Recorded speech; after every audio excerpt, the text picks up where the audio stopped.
Hello， 歡迎收看不會寫的閩南語漢字，我是小張。學數學，在母語內底都愛講學數學。為何會共字無共音？這集看完你就知。在教育部的網站內底都有記錄這兩個音，這兩個音攏愛讀作第八調，甲錄共一個聲調。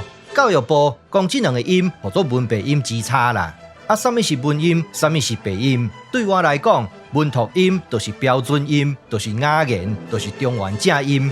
相對應的白話音都不是中原正音，不是標準音，就是方言的音。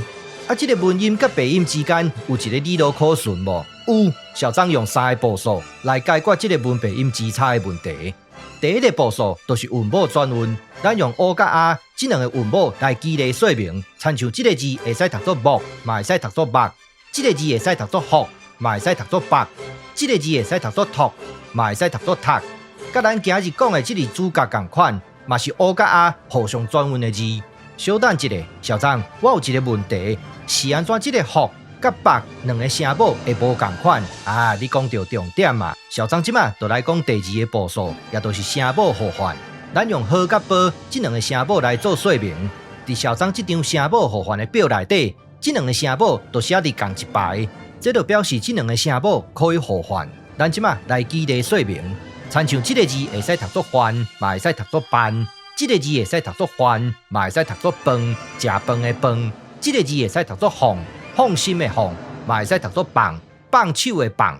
小張以前捌講過，7、8聲左右的聲母互換有理路可循，其中這個聲母有可能會無中生有，嘛有可能會憑空消失。但即馬就來講這個聲母憑空消失的代誌。親像這個字標準音都愛讀作花，方言的音都愛讀作話。這個字的標準音都愛讀作紅，方言的音都愛讀作紅。這個字的標準音都愛讀作河，但是在咱的方言音內底都愛讀作烏，烏蝶都是用這個字。講完這個聲母憑空消失的代誌，咱即馬來講第3個步數，也就是入聲尾音可以互換。